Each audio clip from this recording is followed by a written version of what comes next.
Graça e paz, abençoados, voltando aqui à religião perfeita. Eu, antes de prosseguir nesse estudo, que eu fiz uma pausa, eu quero pedir desculpa a você, meu irmão, minha irmã, você que participa comigo no canal, né, conosco neste canal, Luzes da Graça, e quero pedir desculpa por quê? Porque devido a um falecimento do meu pai, que estava acamado, né, um senhor de 91 anos de idade, e eu tive que dar atenção aos meus familiares, né, tive que compartilhar também a minha solidariedade, a minha parte humana, né, mostrar o meu amor, o meu carinho, né, o meu sentimento, não só pela vida do meu pai, que esteve aqui conosco, mas também junto aos meus irmãos, minhas irmãs, os meus parentes.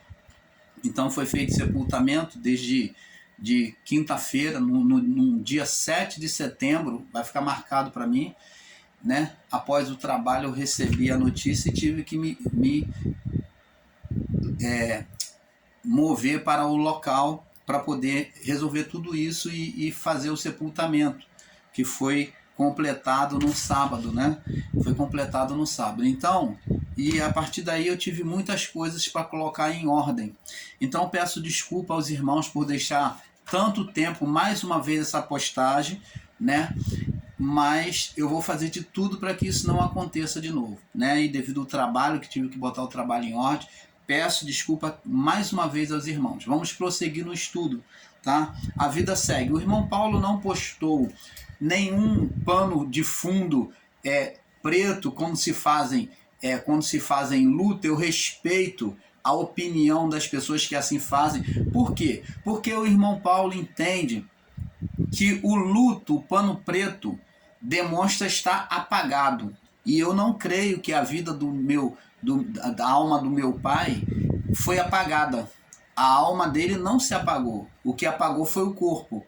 Foi a vida do corpo, né? Que foi liberta da condição de enfermidade, que foi liberta desse cativeiro da enfermidade. Porque quando chegamos à velhice, o nosso corpo ele padece. Está escrito lá no livro de Eclesiastes. Então, quando chegamos à velhice, nosso corpo começa a padecer para ser levado à morte, à separação deste mundo, para ser, como foi dito na série abaixo, para ele ser o quê? Arrebatado. Ele ser transladado, sair deste lado, desta vida, para ir para outra vida. Então, vem o motivo, a doença.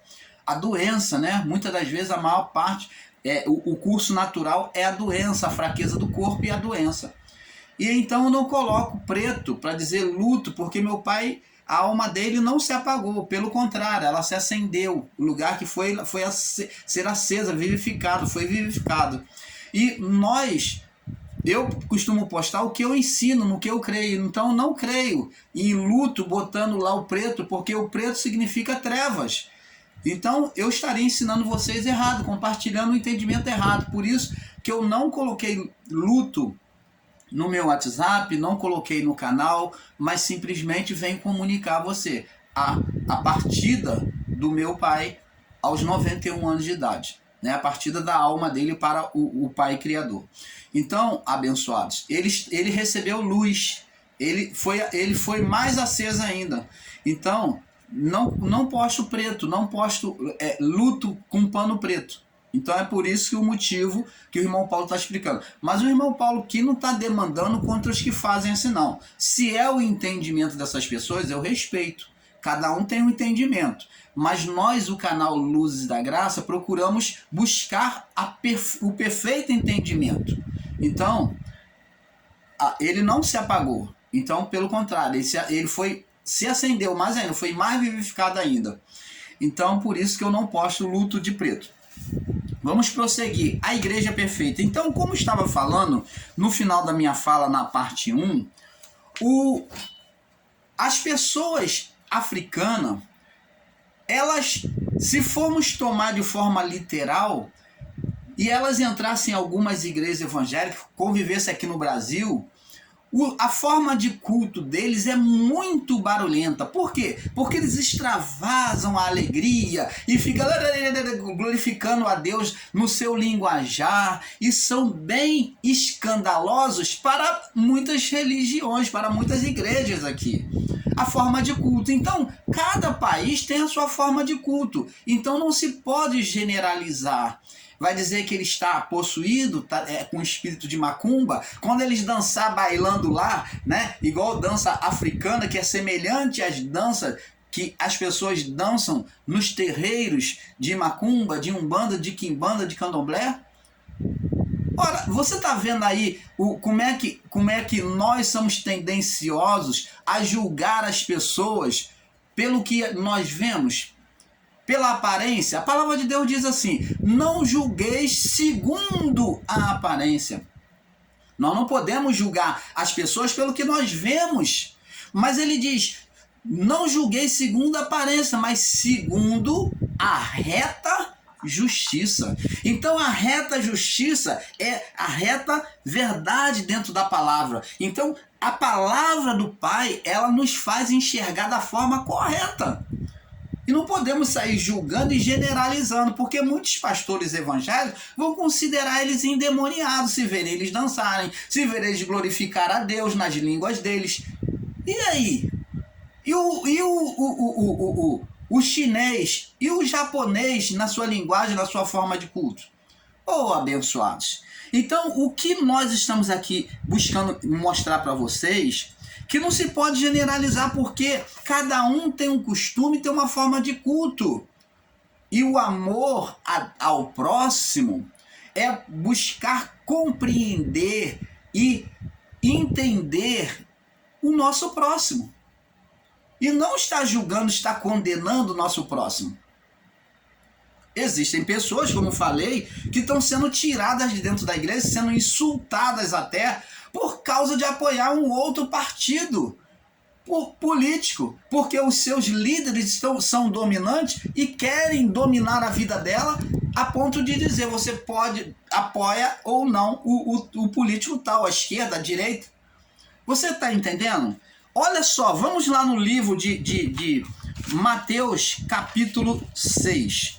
Se nós não pudermos compreender que é a alma do homem, que é a importância dentro, não é o corpo, se o homem, o sexo, se o homem ele é trans ou não.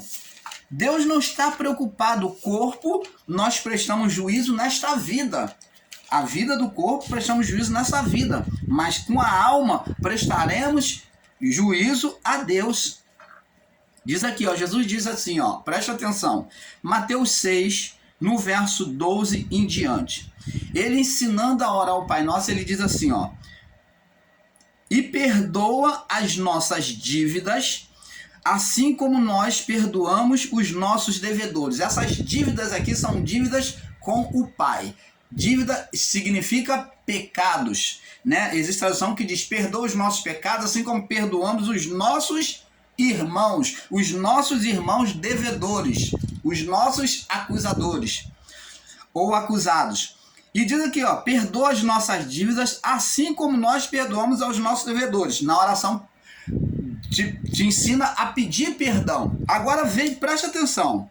Verso 13: não nos induz à tentação, não permita que caímos na tentação, mas livra-nos do mal, nos guarda do mal, porque teu é o reino, o poder, a glória para sempre. Então, dele é o poder, todo o poder, o reino, a glória para sempre. A dominação é do divino, o espiritual, o Deus Altíssimo, o Criador.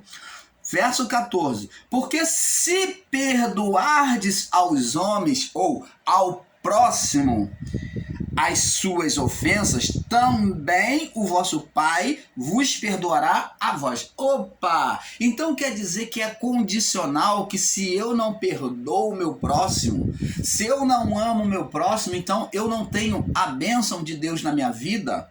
É condicional, irmão Paulo? É sim. É sim.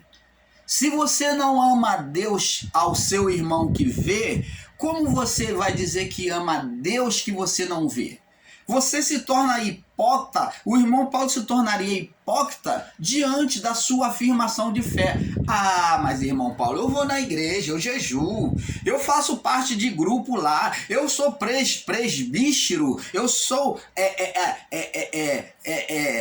eu sou diácono, eu sou presbítero, eu sou diácono, eu sou obreira, eu sou obreiro, eu sou pastor, eu sou bispo.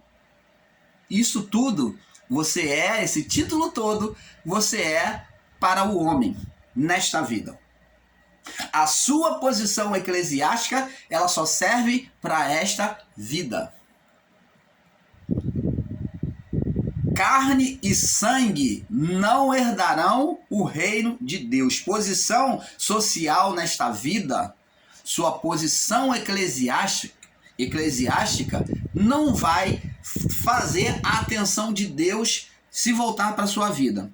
Porque se perdoardes aos homens os seus pecados, também o vosso Pai Celestial vos perdoará a vós. Se, porém, não perdoardes aos homens, ou ao próximo as suas ofensas, seus pecados, também o vosso Pai não perdoará as vossas ofensas ou pecados. Você está entendendo? Como é que pode uma pessoa que está dentro da igreja, se diz ser religiosa, e vive apontando e condenando o homossexual, o trans, vive apontando a classe financeira, tem preconceito de cor, tem preconceito religioso, porque ele vê o espírita passar com o turbante dele, com os colares dele lá, né, dos seus guias, né, colares de guias, da representação dos seus guias, e a pessoa fecha a cara e amaldiçoa o seu próximo, dizendo, tá amarrado, tá amarrado. Você tá amarrando quem? Porque essa palavra foi ensinada dentro do sistema religioso e se tornou inimiga, uma arma contra os inimigos. Essa palavra tá amarrado foi colocado dentro do sistema religioso evangélico para ser uma arma contra os inimigos. Porque a pessoa não está combatendo o inimigo espiritual, porque não faz menor efeito contra o espiritual. Pelo contrário, os inimigos espirituais, eles gostam de ver essa rivalidade, essa antipatia pelo próximo. Ao invés da pessoa ter empatia pelo próximo, ela tem antipatia pelo próximo. Ela não suporta ver o espírita que diz está amarrado, mas ela não está amarrando o espírito, ela está amarrando a pessoa, porque ela é preconceituosa contra o religioso, que é umbandista, que é candomblessista, que é quimbandista, ou de outra religião. Então, preste atenção, para que caminho que nós estamos caminhando? Qual o caminho que nós estamos trilhando? É hora de nós fazermos uma reflexão e ver se realmente você está seguindo Jesus. Se você está seguindo a palavra do Evangelho, você está seguindo o preceito de homens ensinado dentro da sua religião. Porque se a religião, ao invés de somar, ela está dividindo, ela tem preconceito contra aquele que bebe, aquele que está bebendo a cervejinha dele lá, que ele gosta, que para ele é bom, mas ela diz que está amarrado. Ela vê como cão, como capeta, como endemoniada. É coisa do diabo, é coisa do Zé Pilantra, é coisa do demônio. Oh, abençoado!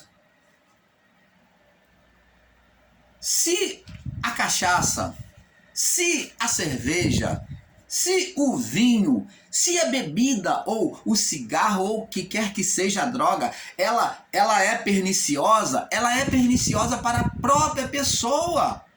E nós não temos que estar condenando aqueles que praticam isso. Pelo contrário, devemos amá-los, chegar a eles com amor e mostrar que aquela prática, aquela coisa que ele está praticando, bebendo, fumando, cheirando, aquela obra ali vai prejudicar o corpo dele. Primeiro, nós temos que ter sabedoria e ensinar com sabedoria, que vai prejudicar o corpo, a vida do corpo. Mas pode não prejudicar a alma. Por quê? Porque se a pessoa se converter, se amanhã ela se arrepende, como é o caso de muitos que foram do tráfico, cheirava, fumava, bebia, era alcoólatra, e hoje são pastores, são pessoas da fé, são pessoas que são obreiras, se é diácono, é presbítero, e aí? Prejudica ou não prejudica a alma? Depende. Se essa alma se retorna, ou ela se volta para a palavra, a alma está garantida com o Criador. Ela agora é uma pessoa convertida. Ela se tornou de ímpia, ela se tornou justa. Lembra que Paulo diz, nós outrora éramos escravos, estávamos debaixo desta condenação. Mas Cristo nos resgatou. Nós, Paulo se inclui, ele era inimigo de Cristo, inimigo da cruz. Mas Deus não tinha escrevido lá, Paulo é um eleito. Não, Deus não escreveu isso. Deus, se fosse isso, Jesus não tinha que se apresentar para Saulo, no meio do caminho. Não tinha que tacar cegueira em Saulo para que ele então viesse enxergar Jesus.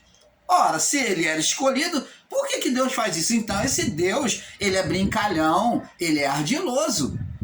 Mas Paulo, que estava no caminho errado, ele ao ouvir a voz do Evangelho de Cristo, ele então compreendeu e aceitou e abraçou de coração. Por isso, depois ele vem dizendo, nós que outrora éramos inimigos, estávamos sob condenação, agora está salvo. Você está vendo, abençoado? Tudo pode mudar. Essa pessoa que é viciada, que é beberrona, que vive num caminho errado, pode mudar. Tudo vai depender da condição do coração dela, em ela ouvir a voz de Deus.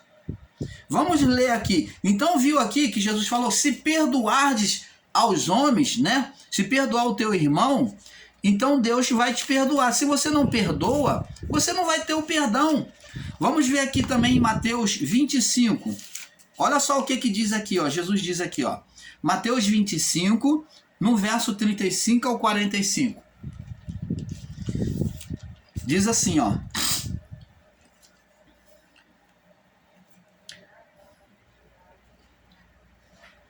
Do verso 35, do verso 35 ao 45. Ele diz assim, porque tive fome e me deste de comer, tive sede e me deste de beber, era estrangeiro e me hospedaste, estava nu e vestiste-me, adoeci e visitaste-me, estive na prisão e foste me ver.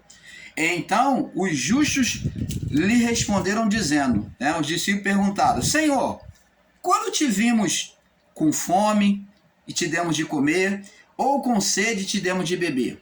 Ou quando te vimos estrangeiro e te hospedamos, ou nu e te vestimos? E Jesus vai responder no verso 39. E quando te vimos enfermo ou na prisão e foste me ver? E ele vai dizer, e o rei lhes dirá, em verdade vos digo, quem é esse rei? Ele mesmo, fazendo a representação do rei. Ele no estado glorificado. Então está falando de uma coisa futura que iria acontecer, que já aconteceu. Então o rei lhe dirá, em verdade vos digo que quando fizeste a um desses meus pequeninos, a mim me fizeste. Então você está vendo que a representação de Cristo está onde? No próximo. No próximo que está passando fome, no próximo que está passando sede, no próximo que está desnudado, esse que perderam tudo, no próximo que está na prisão, no próximo que está no hospital. É tudo representação de Deus. Nesse próximo que você passa de largo por ele no meio da rua e ele estende a mão para você, você muitas das vezes nega uma ajuda, uma esmola. Então, Deus, Jesus, está nesse próximo. Ele diz aqui, ele diz aqui. Então, verso 40, respondendo o rei lhe dirá, em verdade vos digo, quando fizeste a um desses meus pequeninos, irmãos, a mim me fizeste. Então a representação de Deus está em cada ser humano, meu amado, minha amada irmã. Seja lésbica, seja homossexual, seja trans, todos eles, aquele que está lá padecendo, que você passa de largo, não dá uma moedinha, não ajuda, não paga um lanche, não paga um café. Mas você, para se apresentar como pessoa de fé na sua igreja, na sua instituição, você vai lá e bota uma roupa bem vestida, principalmente no domingo, na Santa Ceia, você vai lá e pega seu dízimo e vai abanando, mostrando que você vai lá cumprir o seu dízimo, que você está dando para a igreja, que você está pagando o seu voto na campanha. Você pensa que você está agradando a Deus, meu irmão, minha irmã? Se você se omite a ajudar o seu próximo aqui, que você é provado, que Deus faz trazer ele diante de você a cada dia, você se omite e quer na sua instituição, na sua igreja, apresentar seu dízimo e oferta e mostrar que ama a Deus, sabe o que significa isso diante de Deus? Hipocrisia. Você, me perdoe se eu estou agredindo o seu coração, se essas palavras estão sendo duras para você, porque você está sendo hipócrita, porque você está mostrando uma coisa diante da congregação, da sua igreja, da sua instituição, mas você aqui fora nega o seu próximo. Você não ajuda nem o seu vizinho, nem a sua irmã, nem o seu familiar. Você é pão duro, você é pão dura. Você não ajuda, não faz uma obra social, não demonstra o seu amor nem com o seu familiar. Como é que você quer mostrar isso na igreja, na sua instituição? Você está vendo, abençoado? Agora, oh amados, talvez muitos vão dizer, como muitos discípulos disseram para Jesus, duro é ouvir esse discurso do irmão Paulo. Agora veja o que diz aqui, ó, no verso 41. E dirá também os que estiverem à sua esquerda, apartai de mim, malditos. Ó, aqueles que estavam querendo se aproximar de Jesus, achando que estava agradando a ele. Para o fogo eterno, preparado para o diabo e seus anjos. Porque tive fome e não me deste de comer. Quando que Jesus teve fome? Através do próximo. Porque aquela alma ali, nela, quem acende vida nela, é o Espírito de Deus. É a essência divina que está ali, que dá vida àquela alma. Porque tive fome e não me deste de comer, tive sede e não me deste de beber, sendo estrangeira não me hospedaste, estando nu não me vestiste, e enfermo e na prisão não me visitaste. E também, eles também lhe responderão dizendo, esses que fazem aí que se acham justos, Senhor, Senhor, quando te vimos com fome, com sede, estrangeiro, nu ou enfermo na prisão, e não te servimos? Então lhe responderá dizendo, em verdade vos digo, quando a um desses pequeninos não fizeste a mim. Você está vendo, abençoado? Quando nós negamos a solidariedade, o amor ao próximo, nós estamos negando a Deus. Não adianta você querer fugir disso. Você pode dar o dinheiro que for, pode conquistar tudo nesta vida através de campanhas na igreja que você diz que conquistou, mas a Deus você ainda não agradou. Ao Criador você ainda não agradou. Ao Criador você ainda não está servindo. Você não serve a Deus com dízimo e oferta, mas você serve a Deus ajudando o próximo. Você serve a Deus ajudando o próximo que está enfermo, amparando, ajudando essa senhora idosa a caminhar. Nas pequenas coisas. Você ajudando, indo visitar o enfermo que está lá desamparado, que ninguém vai ver ele no hospital. Trazer uma palavra de fé, não de condenação, de falar o diabo está na tua vida, o diabo está te colocando enfermo. Não, é você falando, olha, Deus ele te ama, ele te cura. E ainda que você parta nesta vida, mas olha, saiba que a tua alma está segura na mão do Criador. Não temas se você vier partir. É você trazer a verdade nítida para que, se a pessoa vier ser transladada, chegar o momento dela nesta vida, ela já tenha segurança, ela parta com alegria para a outra vida. É isso que Deus espera de nós. É que você veja um mendigo na rua e você fale de amor para ele, que você mostre, pratique este amor, porque a palavra diz aqui lá em Hebreus, que diz que a fé sem a obra é morta. Mas que fé é essa com obra que está falando? É uma fé que faz descer fogo do céu? Nananina, não. É uma fé de prática da palavra. Se você diz que ama a Deus, você tem que mostrar sua fé mostrando o amor a seu irmão.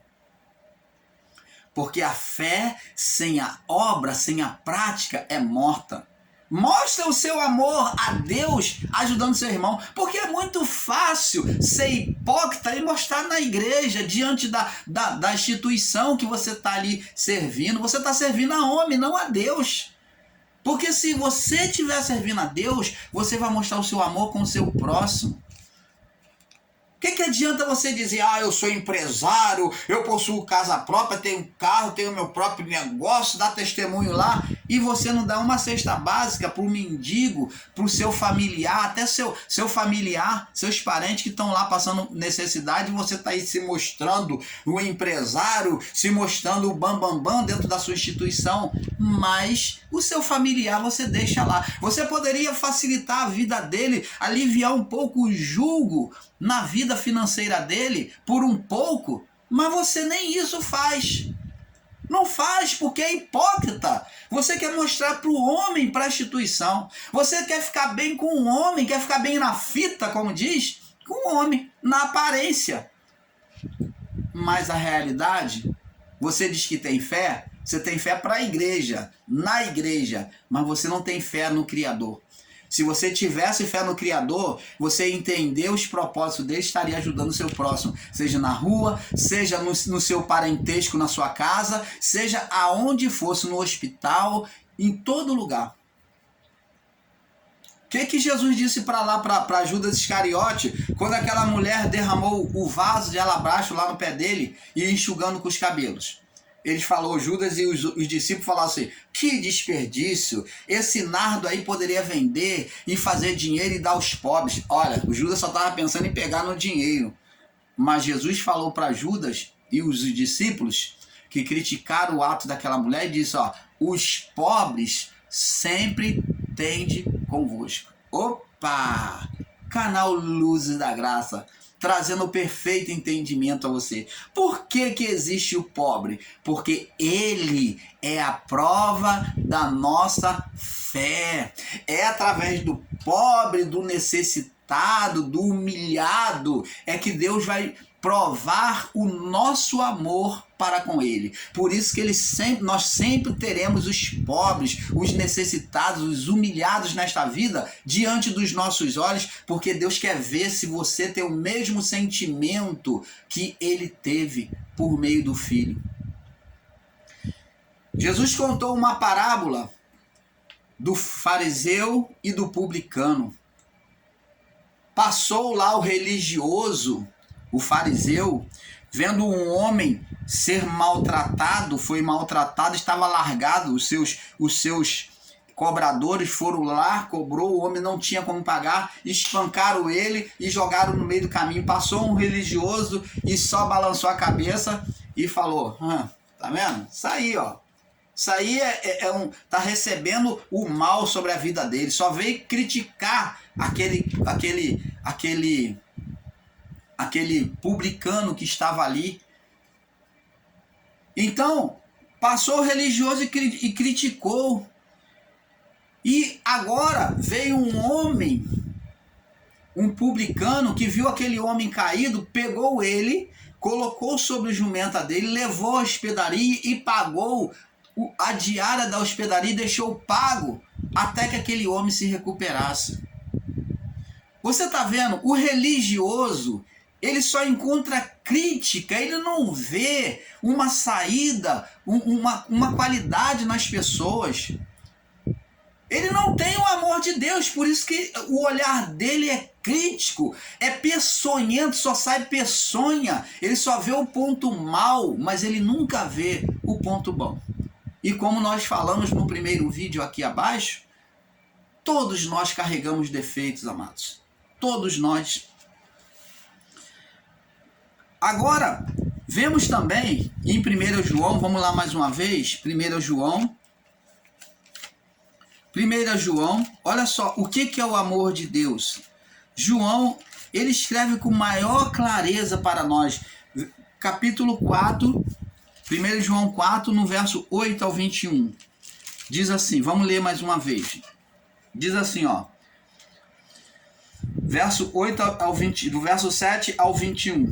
Diz assim, amados, ó o carinho que João escreve, amados, amemo-nos uns aos outros, porque o amor de Deus porque o amor é de Deus, e qualquer que ama é nascido de Deus e conhece a Deus. Quem não ama, não conhece a Deus.